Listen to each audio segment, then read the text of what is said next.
देखो टॉपिक का नाम है मीन फ्री पाथ। ठीक है, केएलटीजी का टॉपिक है ये। इसमें देखो क्या होता है, मीन फ्री पाथ का मतलब क्या होता है, लैम्डा से रिप्रेजेंट करते हैं। बातें नहीं अब इनिशियल बाद में कर लेना। किससे रिप्रेजेंट करते हैं इसको, लैम्डा से। इसका मतलब क्या होता है, मान लो कि एक गैस सैंपल ले रखा हमने, इसकी 4 बातें हैं, उन्हीं के ऊपर आता है इंफॉर्मेशन बेस्ड क्वेश्चन आता है। वो अगर वो इंफॉर्मेशन पता होगी तो वो क्वेश्चन सोल्व हो जाएगा मीन फ्री पाथ का। ठीक है, आज तक मैंने जितने क्वेश्चन देखे हैं वो इंफॉर्मेशन बेस्ड होते हैं। तो 4 बातें हैं इसकी, वो समझनी है बस। तो यहाँ पे एक गैस सैंपल है, इसमें गैस के मॉलिक्यूल है। कोई भी एक मॉलिक्यूल पकड़ लो आप, ठीक है, जिसका मान लो ए मॉलिक्यूल ले लिया हमने। क्या ले लिया, इसका नाम रख दिया ए। कोई भी एक मॉलिक्यूल ले लिया तो ये क्या करेगा, मूव करेगा। ये क्या करेगा, ऐसे गैस के मॉलिक्यूल तो घूमते रहते हैं, तो ये मूव करेगा। तो यहाँ पे एक दूसरा पार्टिकल है, दूसरा मॉलिक्यूल, दूसरा पार्टिकल एक, तो ये इससे जाके क्या करेगा, टक्कर मारेगा इसे, तो एक कोलिजन होगा, पहला कोलिजन हुआ। तो ये जो डिस्टेंस ट्रैवल की इसने इस कोलिजन होने से पहले, जब ये फ्री था, तो उसको बोल दिया लैम्डा वन। उसको क्या बोल दिया, लैम्डा वन। लैम्डा वन यहाँ पे क्या है कि फर्स्ट कोलिजन होने से पहले जो उसने डिस्टेंस ट्रैवल किया, फर्स्ट कोलिजन के बीच जो डिस्टेंस ट्रैवल की, फिर ये ऐसे कोई दूसरा पार्टिकल को उससे जाके टकराएगा, तो वो डिस्टेंस मान लो कितनी हो जाएगी, लैम्डा टू। लैम्डा टू क्या है यहाँ पे, कि जो पहले और दूसरे कोलिजन के बीच की डिस्टेंस है। ठीक है, तो ऐसे कोलिजन होते रहते हैं और ये जिग जैग सा पाथ बनता है। ठीक है, क्योंकि मॉलिक्यूल इधर है, इधर टक्कर मार दी, फिर इधर चला गया, फिर इधर चला गया, तो एक जिग जैग सा पाथ बनता है और कोलिजन होते रहते हैं बहुत सारे। तो मान लो कि यहाँ पे lambda one plus lambda two plus lambda three ऐसे हो रहे हैं डिस्टेंस, और ये जरूरी नहीं है इक्वल इक्वल है। लैम्डा वन क्या है, यहाँ पे फर्स्ट कोलिजन होने से पहले जो उस पार्टिकल ने डिस्टेंस ट्रैवल की। लैम्डा टू क्या है, सेकंड कोलिजन होने से पहले उसने जो पार्टिकल डिस्टेंस ट्रैवल की, यानी कि फर्स्ट और सेकंड के बीच का गैप। लैम्डा थ्री क्या हो जाएगा, सेकंड और थर्ड के बीच का गैप। ऐसे ही लैम्डा फोर थर्ड और फोर्थ के बीच। तो मान लो एन कोलिजन हुए, तो वो लैम्डा एन ले लिया हमने। कितने कोलिजन हुए, मान लो एन कोलिजन हुए, डिवाइड बाय क्या कर दो, एन, क्योंकि नंबर ऑफ कोलिजन कितने हुए, एन।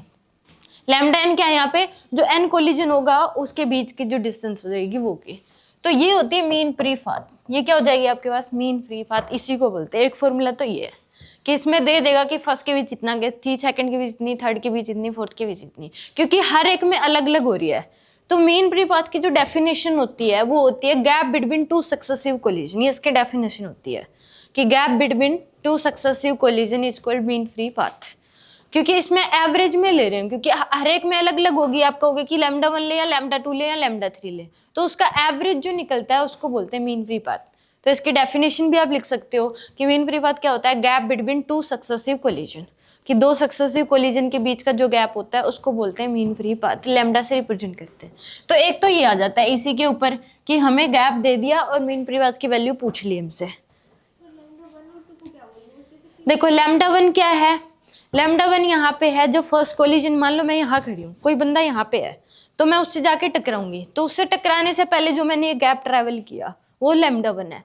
फिर मान लो आप वहां बैठे हो, मेरे को ऐसे उससे टक्कर लग के मैं इधर चली गई, तो फिर मैंने जो आपके साथ फिर टक्कर होगी, तो जो मैंने गैप ट्रैवल किया वो क्या हो जाएगा, लैम्डा टू। यानी कि सेकंड कोलिजन होने से पहले जब मैं फ्री था, किसी के साथ टकराई नहीं, जब मैं फ्री थी तब मैंने जो डिस्टेंस ट्रैवल की वो लैम्डा टू है। यानी कि सेकंड कोलिजन होने से पहले जो गैप हो गया। लैम्डा थ्री क्या है, सेकंड और थर्ड के बीच का गैप, जो ये होगा, मान लो ये तो ये वाला गैप, ये फर्स्ट हुआ था इसका, ये वाला गैप लैम्डा, और ये हो जाएगा सेकंड। तो कब किस में ज्यादा होगी, किस में कम होगी, किस में ज्यादा, किस में इक्वल नहीं होती। इक्वल भी हो भी सकती है, नहीं भी होगी, तो एवरेज निकाल सकते हैं हम उसका। तो उसको क्या बोल देंगे, मीन फ्री पाथ, यानी कि gap between two successive collision.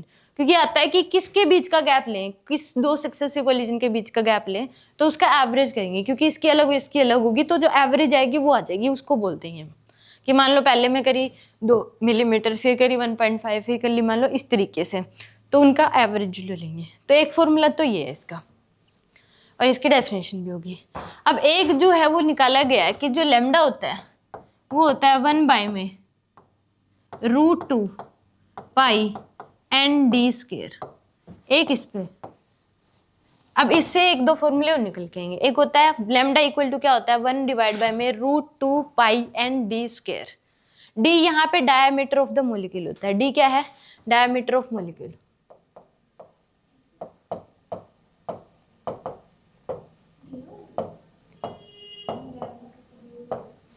तो गिवन होगा एन, यहाँ पे है number of molecule per unit volume.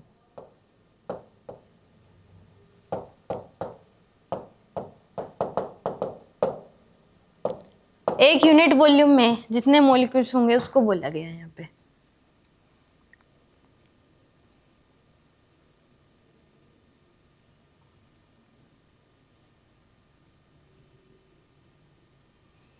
N क्या है यहाँ पे? Number of molecule per unit volume. तो ये दो चीजें होगी इसमें कि ये बोल देगा कि नंबर ऑफ मॉलिक्यूल्स तो क्या है हमारे पास, ये तो शीट से मान लो डायमीटर डबल कर दिया तो इसके क्या क्या इफेक्ट पड़ेगा, तो 4 गुना कम हो जाएगा, 1/4 टाइम्स हो जाएगा। इसको अगर हाफ कर दिया तो ये क्या हो जाएगी? डबल हो जाएगा मीन प्रयत्न। हाँ सो बढ़ा देंगे तो 1/4 टाइम्स हो गया। कम कर दिया, मान लो इसका आधा कर दिया तो क्या हो जाएगा? 4 टाइम्स बढ़ जाएगा। तो इस पे इस तरीके से डिपेंड करता है।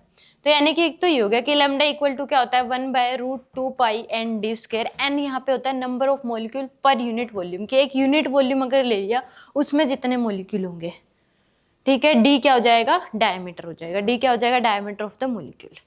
अब देखो इसमें हमने एक इक्वेशन पढ़ी हुई है, जब पीवी इक्वल टू क्या था? एनआरटी। पीवी इक्वल टू क्या था हमारे पास? एनआरटी था। पीवी इक्वल टू क्या था? एनआरटी, ये था हमारे पास। अब देखो इसमें भी एन को जो रिप्रेजेंट किया गया, एन है यहाँ पे number of molecule per unit volume, यहाँ पे एन है नंबर ऑफ मोल। ये कंफ्यूजन आता है कि इसकी बात कर रहा है, यहाँ पे जो दे रखा है इसमें आप अपने हिसाब से N1 N2 लिख लो। यहाँ पे एन का मतलब है इस फॉर्मूले में number of molecule per unit volume, और यहाँ पे एन का मतलब है नंबर ऑफ मोल्स, कि कितने नंबर ऑफ मोल्स दे रखे, 2 मोल 3 मोल, इस तरीके से। ठीक है, अब इसमें आर को जो है वो हम लिख सकते हैं पीवी इक्वल टू एन के इंटू में एन ए इंटू में टी। आर को हम लिख सकते हैं, के होता है बोल्ट्जमैन कांस्टेंट। के क्या होता है? बोल्ट्जमैन कांस्टेंट, ये बताया भी था शायद मैंने। एन होता है एवोगैड्रो नंबर, और बोल्ट्जमैन कांस्टेंट की जो वैल्यू होती है वो होती है 1.38 इंटू 10⁻⁻23। ये होती है एवोगैड्रो नंबर की वैल्यू, आपको पता है 6.023 इंटू 10⁻23 होती है। तो मल्टीप्लाई करोगे ना तो इसकी वैल्यू निकल के आ जाती है 8.31। चाहिए तो यानी कि जो अगर हम एवोगैड्रो नंबर को बोल्ट्जमैन कांस्टेंट से मल्टीप्लाई कर दे तो आर आता है, उसको आर बोल सकते हैं। ये बात कहीं पे भी यूज कर सकते हो आप। ठीक है, कि हम आर को रिप्लेस कर सकते हैं कहीं पे भी के इंटू में एन ए। के है बोल्ट्जमैन कांस्टेंट, इसकी वैल्यू ये होती है 1.38 इंटू 10⁻⁻23। ठीक है, तो यहाँ से हमारे पास ये वैल्यू आ गई। अब इसमें क्या करो कि पी वी इक्वल टू क्या हो जाएगा? एन इंटू में एन ए इंटू के टी, ये आ गया हमारे पास। अब देखो एन क्या है यहाँ पे हमारे पास? नंबर ऑफ मोल्स हैं। एन क्या है? Number of moles. और एन ए क्या है यहाँ पे हमारे पास? Number of molecules. तो ये क्या हो जाएंगे? टोटल नंबर ऑफ मॉलिक्यूल्स बन जाएंगे कि नहीं? बन जाएंगे हमारे पास। क्या बन जाएंगे हमारे पास? Total number of molecules. ये तो नंबर ऑफ मोल्स हो गए, और उसको हमने नंबर ऑफ एक मॉलिक्यूल से एक मोल में जितने मॉलिक्यूल्स होंगे उससे मल्टीप्लाई कर दिया, ये तो नंबर ऑफ मोल्स है। और एक मोल में जितने मॉलिक्यूल होंगे उससे हमने मल्टीप्लाई कर दिया, तो ये क्या बन जाएंगे? टोटल नंबर ऑफ मॉलिक्यूल्स आएंगे हमारे पास। ठीक है, तो ये आ गया हमारे पास टोटल नंबर ऑफ मॉलिक्यूल्स। अब इस v को इधर ले जाओ तो p इक्वल टू क्या हो जाएगा? n into N A divide by V into में के टी, ये आएगी हमारे पास। ये आ गया हमारे पास।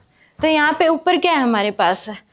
ये तो टोटल नंबर ऑफ मॉलिक्यूल हो गए, डिवाइड बाय वॉल्यूम कर दिया तो हमारे पास क्या आ गया? एक यूनिट वॉल्यूम में जितने मॉलिक्यूल्स होंगे उनका मास आ जाएगा हमारे पास। ये नहीं, उनके ये आ जाएगा कि नंबर ऑफ मॉलिक्यूल्स आ जाएंगे एक यूनिट वॉल्यूम में जितने होंगे। तो इसको यहाँ पे इसको किसी और फॉर्मेट में लिख सकते हो, p इक्वल टू, अब जो मैं इसको रिप्रेजेंट कर रही हूँ ना स्मॉल n से, वो क्या होगा? Number of molecules per unit volume होगा। यहाँ पे मान लो मैं एन डैश लिख रही हूँ भाई उसको, ताकि कंफ्यूजन ना आए, यहाँ पे भी इसको एन डैश लिख लेती हूँ मैं। ठीक है, तो ये क्या हो जाएगा आपके पास? इंटू में के टी, ये आ जाएगा आपके पास। मैं n into N A divide by V को एन डैश लिख ली हूँ। एन डैश यहाँ पे क्या है? Number of molecule per unit volume है, क्योंकि ये तो टोटल नंबर ऑफ मॉलिक्यूल्स हो गए, डिवाइड बाय वॉल्यूम कर दिया तो नंबर ऑफ मॉलिक्यूल पर नंबर ऑफ मॉलिक्यूल्स आ गए पर यूनिट वॉल्यूम, जिसको मैंने एन डैश से लिख लिया। वैसे एन से ही दे रखा है बुक्स वगैरह में, आप कहीं पे भी देखोगे। और इस एन का मतलब है इस फॉर्मूले में number of molecules per unit volume, और P V equal to N R T में एन जो है वो नंबर ऑफ मोल्स है। ठीक है, इसको आप ऐसे लिख सकते हो कि number of moles into Avogadro number divide by volume, वहाँ से हमारे पास number of molecules per unit volume आ जाएंगे। तो यहाँ से एन डैश की जो वैल्यू है वो क्या आ जाएगी आपके पास? पी बाई के टी आएगी कि नहीं आएगी? अब इसको इस फॉर्मूले में पुट कर दो, इसको क्या कर दो, जो मेन फॉर्मूला हमने पढ़ा है उसमें पुट कर दो, तो क्या निकल के आएगा हमारे पास, लैम्डा इक्वल टू ये के टी डिवाइड बाय क्या आ जाएगा हमारे पास, √2 पाई पी डी स्क्वायर। ये दूसरा फॉर्मूला निकल के आया है। यानी कि इसमें कैसे पूछ लेगा कि मान लो कि प्रेशर कांस्टेंट है, प्रेशर क्या है, कांस्टेंट है, टेम्परेचर डबल कर दिया तो मीन फ्री पाथ पे क्या इफेक्ट पड़ेगा, तो वो डबल हो जाएगा। ठीक है, अगर टेम्परेचर कांस्टेंट रख के कह रहा है प्रेशर डबल कर दिया तो ये क्या हो जाएगा, हाफ हो जाएगा। इस तरीके से पूछता आपसे। ठीक है, तो दूसरा फॉर्मूला ये आ गया कि लैम्डा इक्वल टू के टी बाय √2 पाई पी डी स्क्वायर। तो प्रेशर और टेम्परेचर पे किस तरीके, अगर प्रेशर और टेम्परेचर वेरी करेंगे तो लैम्डा किस तरीके से डिपेंड करेगा, वो आ गया हमारे पास। अब इसका एक क्या हो जाएगा, ग्राफ पूछ लेता है। अगर लैम्डा वर्सेस टी का करेंगे कि प्रेशर कांस्टेंट रख के, क्या कर दिया, प्रेशर कांस्टेंट रख के जो लैम्डा है वो टेम्परेचर के साथ किस तरीके से वेरी करता है, उसका ग्राफ अगर ड्रॉ करना है तो वो ऐसे आ जाएगा। क्योंकि यहाँ पे लैम्डा इज क्या है, डायरेक्टली प्रोपोर्शनल टी है, और Y is directly proportional X का ग्राफ है वो कैसे बनता है, इस तरीके से बनता है। ठीक है, और इसी में अगर हमसे क्या पूछ लेता, लैम्डा वर्सेस पी का ग्राफ पूछ ले, इसका लैम्डा वर्सेस पी टेम्परेचर को कांस्टेंट रख के, तो वो ग्राफ ऐसे बनेगा। क्योंकि यहाँ पे लैम्डा इज इनवर्सली प्रोपोर्शनल है प्रेशर के, क्योंकि बाकी चीजें तो कांस्टेंट होगी, तो इसका ग्राफ क्या बनता है, रेक्टेंगुलर हाइपरबोला बनता है। y is inversely proportional to x का ग्राफ ऐसे बनता है। ठीक है, होगी इतनी बातें। पहली बात ये वाली थी, दूसरी ये थी, पहली ये बताई मैंने, दूसरी ये होगी आपके पास, और तीसरी ये वाली होगी। 3 बातें होगी। अब इसमें देखो, एक क्या पूछ लेगा कि इसमें ये जो फॉर्मूला है हमारे पास, lambda equal to 1/√2 pi N D square, इसको m से मल्टीप्लाई डिवाइड कर दो। m क्या है यहाँ पे, मास ऑफ 1 मोलिक्यूल। हाँ, m वहाँ पे क्या हो जाएगा, मास ऑफ मोलिक्यूल हो जाएगा। ये एक मोलिक्यूल का मास, उसको बोल देंगे स्मॉल m। उससे क्या कर दो, इसको मल्टीप्लाई डिवाइड कर दो। क्या कर दो, इससे multiply divide. Lambda equal to क्या हो जाएगा हमारे पास, m डिवाइड बाय में √2 पाई n into m into D square. एक मोल का मास है कि एक मॉलिक्यूल का? एक मोल का होगा, ध्यान नहीं है। देखो, मास ऑफ 1 मोलिक्यूल है, मास ऑफ 1 मोलिक्यूल, एक मोलिक्यूल का मास है। क्या है यहाँ पे m जो है वो क्या है, मास ऑफ 1 मोलिक्यूल। हाँ, मास ऑफ 1 मोलिक्यूल है।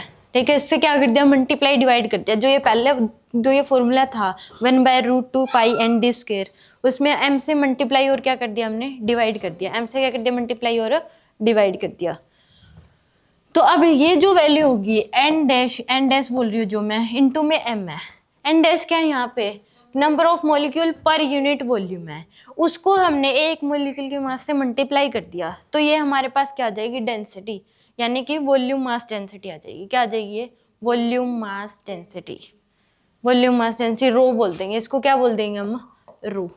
रो है यहाँ पे volume mass density. Volume mass density का मतलब होता है कि एक यूनिट वॉल्यूम में जितने मॉलिक्यूल होते हैं उसमें उसको हमने एक मॉलिक्यूल से मास से मल्टीप्लाई कर दिया, तो टोटल वो आ जाएगी हमारे पास, यानी कि वो क्या आ गई हमारे पास, वॉल्यूम मास डेंसिटी आ गई।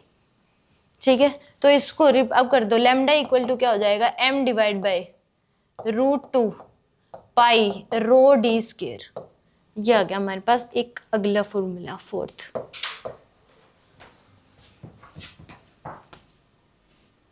नोट कर लो इसको।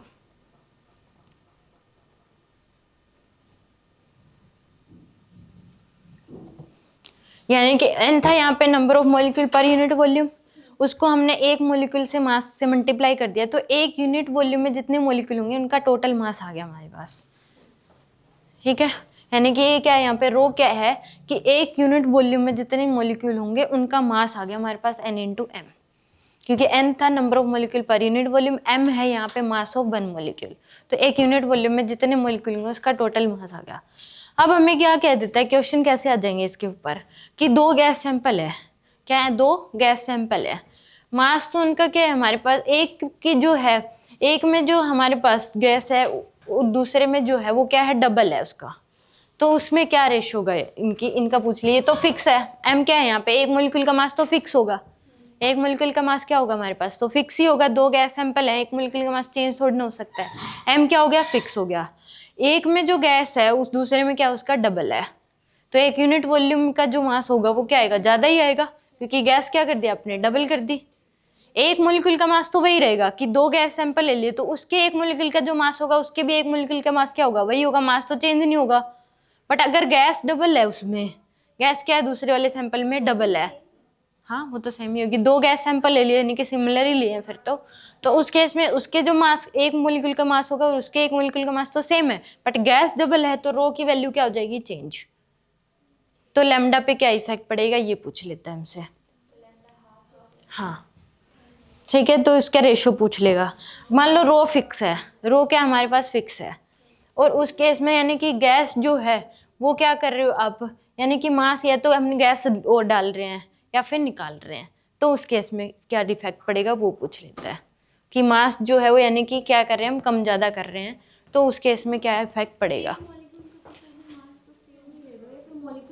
मॉलिक्यूल चेंज कर रहे हो, यानी ना तो डाल रहे हैं हम ना उसमें निकाल रहे हैं, ये कर रहे हैं, या फिर हम निकाल रहे हैं कोई और डाल रहे हैं, ये कर देगा। मान लो कि पहले जो गैस सैंपल था अब आपने उसको क्या कर दिया, चेंज कर दिया, अब जो है उसका ये हो गया, तो मॉलिक्यूल का मास जो है वो चेंज कर दिया। मान लो कि पहले जो भी था अब क्या कर दिया, उसका डबल कर दिया या हाफ कर दिया, रो को सेम रख रहे हैं, रो को क्या रख रहे हैं, सेम रख रहे हैं, तो उस केस में क्या इफेक्ट पड़ेगा लैम्डा पे वो पूछ लेता है आपसे।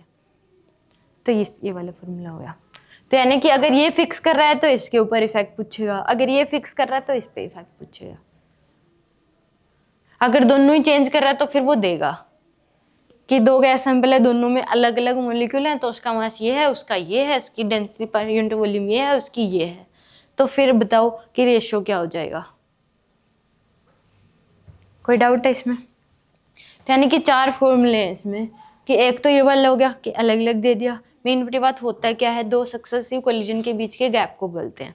एक हो गया हमारे पास lambda equal to 1 divide by root 2 pi N D square, कि इसमें पूछ लेगा कि डी जो है वो क्या कर रहे हैं हम, कम ज़्यादा कर रहे हैं, यानी कि डायमीटर कम नहीं है ज़्यादा है डबल है, इस तरीके से पूछ लिया।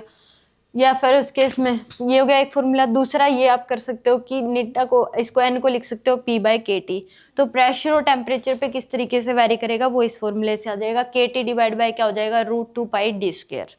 ठीक है, फिर ये हो गया हमारे पास एम से मल्टीप्लाई डिवाइड कर दिया, एम है यहाँ पे मास ऑफ 1 मॉलिक्यूल, उसको मल्टीप्लाई डिवाइड किया तो एन इंटू एम को लिख सकते हैं हम रो लिख सकते हैं, तो यानी कि एक यूनिट वॉल्यूम में जितने मॉलिक्यूल होंगे उनका टोटल मास आ गया हमारे पास।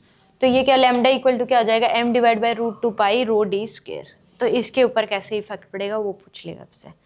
अब इसमें एक चीज हो रहा है कि मान लो जैसे आइसोकोरिक प्रोसेस हो रहा है, क्या हो रहा है, आइसोकोरिक प्रोसेस है, तो वॉल्यूम क्या रहेगा उसमें, कांस्टेंट रहेगा, वॉल्यूम क्या रहेगा, कांस्टेंट। तो P डायरेक्टली प्रोपोर्शनल होता है किसके, T के, P क्या होता है, डायरेक्टली प्रोपोर्शनल टू T होता है।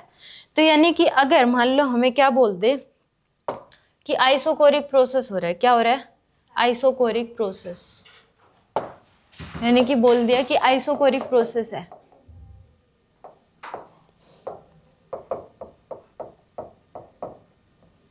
आइसो, तो उसमें क्या होता है, P directly proportional to T होता है, P डायरेक्टली प्रोपोर्शनल क्या होता है, T।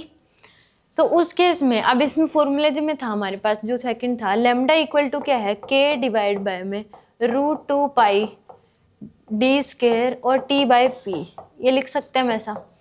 तो यहाँ पे जो P directly proportional to T है तो P by T equal to क्या होगा, constant, P by T equal to क्या होगा आपके पास, कांस्टेंट आएगा। तो ये कह सकता है कि आइसोकोरिक प्रोसेस है, तो उस केस में प्रेशर डबल कर रहे हो, तो प्रेशर डबल करोगे तो टेम्परेचर भी डबल हो जाएगा, टेम्परेचर भी क्या होगा, डबल, तो P बाय T जो है वो क्या रहेगा, कांस्टेंट। तो मीन फ्री पाथ पे क्या इफेक्ट पड़ेगा, तो कोई इफेक्ट नहीं पड़ेगा इसमें, क्योंकि P बाय T बोलते हैं, P बाय T वो कांस्टेंट ही रहेंगे, क्योंकि प्रेशर डबल होगा तो टेम्परेचर भी साथ साथ डबल होगा, तो कोई इफेक्ट नहीं पड़ेगा। कहीं ये देखो कि प्रेशर डबल कर दिया तो लैम्डा हाफ हो जाएगा, आइसोकोरिक प्रोसेस अगर बोल दिया तो, क्योंकि प्रेशर डबल होगा तो टेम्परेचर भी डबल होगा, तो no change in case of isochoric process, mean free path is no change in case of isochoric process, ये नोट करके लिख लो आप।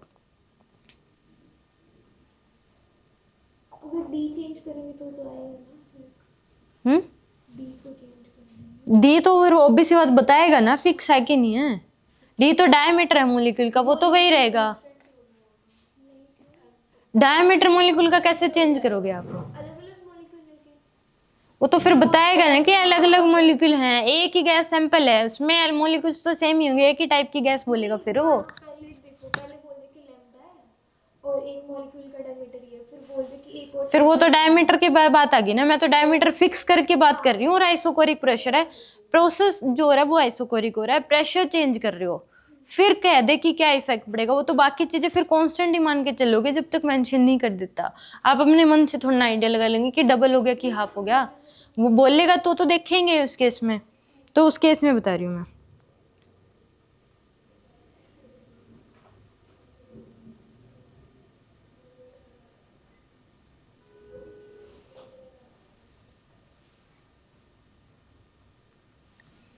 कोई डाउट नहीं तुम्हें? तो यानी कि इसके ऊपर आइसोकोरिक प्रोसेस है तो उस केस में प्रेशर डबल तो टेम्परेचर भी डबल हो जाएगा, तो इसके ऊपर कोई इफेक्ट नहीं पड़ेगा। तो इसमें एक इसका ग्राफ भी पूछ लेता है कि लैम्डा वर्सेस एम का ग्राफ बताओ या लैम्डा वर्सेस रो का ग्राफ बताओ। इसमें क्या हो जाएगा कि मान लो इसमें और कैसे आ सकता है कि एक गैस सैंपल है, मास फिक्स कर दिया आपने, मास क्या कर दिया, फिक्स कर दिया। आप और गैस डाल रहे हो, और गैस अगर डालोगे तो रो क्या हो जाएगा, चेंज हो जाएगा।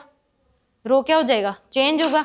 तो यानी कि रो चेंज होगा, मान लो पहले गैस जितनी थी अब उसकी डबल करती तो रो भी क्या होगा, डबल हो जाएगा आपके पास।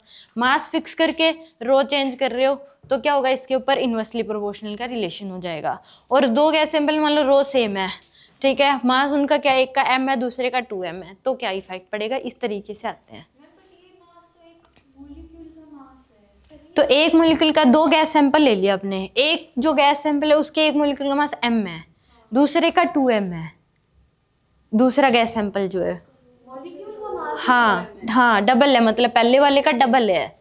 तो इसके ऊपर क्या इफेक्ट पड़ेगा, तो पहले वाले की लैम्डा है तो दूसरे वाले की 2 लैम्डा हो जाएगी, डेंसिटी सेम रख रहे हो। एक मैं कह रही हूँ कि मास फिक्स कर दिया आपने, मास क्या कर दिया, एक मॉलिक्यूल का फिक्स कर दिया। गैस आप डाल रहे हो, पहले जितनी गैस थी अब उसका क्या कर दिया आपने, डबल, तो रो भी क्या हो जाएगा, डबल हो जाएगा। रो क्या है, मास पर यूनिट वॉल्यूम है, तो वो भी क्या होगा, डबल होगा, क्योंकि एक यूनिट वॉल्यूम में पहले जितने थे अब उसके क्या होंगे, डबल होंगे, डबल ही होंगे पहले। और या फिर भी बोल दे कि m तो फिक्स है, m क्या है, फिक्स है। मान लो ये बोल सकता है कि m तो फिक्स कर दिया, m क्या कर दिया आपने, फिक्स है, जो चेंज नहीं कर रहे। और पहले जो गैस है वो क्या कर दी, पहले जितनी थी अब उसका क्या कर दिया, डबल। पहले रो थी मान लो ये, तो अब क्या कर दिया, 2 रो कर दिया। क्या कितना कर दिया, 2 रो, यानी कि गैस डबल करती, तो यानी कि ये क्या हो जाएगी, हाफ हो जाएगा।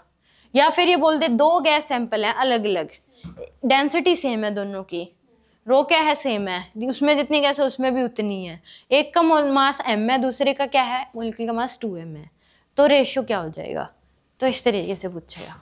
अब इसमें एक इनका ग्राफ पूछ लेते हैं कि हमने लैम्डा वर्सेस m का ग्राफ अगर पूछ ले तो क्या बनेगा, ऐसे, क्योंकि डायरेक्टली प्रपोज रो फिक्स करेगा उसमें ग्राफ तभी बनाया जाता है दो चीजों के बीच का, बाकी जब कांस्टेंट हो। अगर मान लो कि रो फिक्स नहीं कर रखा तो फिर बताएगा किस तरीके से वेरी कर रहा है, फिर वो 4 ऑप्शन होंगे ग्राफ के, फिर उसमें से चूज करना पड़ेगा कि कैसे वेरी कर रहा होगा, कि डबल होने पे ये इस पे इफेक्ट पड़ रहा है, 3 गुना होने पे, हाफ होने पे, फिर वो उस तरीके से बता सकते हैं। अगर ग्राफ कोई माइंड में सेट कर सकते हैं तो फिर वो ऐसे ही कि बाकी चीजें कांस्टेंट है और ये इसके रिलेशन में, तो रो फिक्स कर दिया तो ये ग्राफ बन जाएगा। और मान लो कि हमें m फिक्स कर दिया तो लैम्डा वर्सेस जो रो का ग्राफ है वो कैसा बन जाएगा, ऐसा, रेक्टेंगुलर हाइपरबोला। इस पूरी स्लाइड में जो है कोई डाउट है तो बताओ। तो मेन फ्री बात पे जो मैंने 4-5 इन्फॉर्मेशन दी है इसी के ऊपर क्वेश्चंस आते हैं, इससे अलावा नहीं मिलेंगे आपको, कि pressure, temperature and density, diameter, इनके ऊपर किस तरीके से डिपेंड करती है। कोई डाउट है इसमें? देखो PYQ में इसके क्वेश्चंस हद मार के आपको 2 या 3 ही है, मैंने देखे 2 क्वेश्चन है। वो भी 2000 की बाद के हैं, वैसे तो 2000 के में ही है, पर देख लो, पर लास्ट में दे रखा है, पर 2 क्वेश्चन है, पर है इंफॉर्मेशन ही बेस्ड। एक तो फॉर्मूला ही पूछ रखा है और एक ये पूछा हो कि ये चेंज करने पे ये होगा। तो डायमीटर बोल दिया ना, तो डायमीटर का आधा रेडियस होता है, d/2 होगा, तो डायमीटर अगर रेडियस डबल कर दिया यानी कि डायमीटर भी डबल हो गया। नहीं, उसमें ऐसे है कि रिलेशन कैसे होता है, रेडियस के स्क्वायर के प्रोपोर्शनल होता तो है। स्क्वायर क्या होएगा ना, स्क्वायर क्या हो जाएगा, इनवर्सली प्रोपोर्शनल हो जाएगा स्क्वायर के। हाँ तो इसमें डी स्क्वायर है तो रेडियस का भी क्या हो जाएगा, आर स्क्वायर हो जाएगा। इसको डिवाइड बाय 2 कर दो, ऊपर चला जाएगा 4, वो तो कांस्टेंट ही हो गया, क्योंकि डायमीटर अगर डबल करो यानी कि रेडियस डबल हो गया, रेडियस डबल तो डायमीटर डबल। कोई डाउट है इसमें?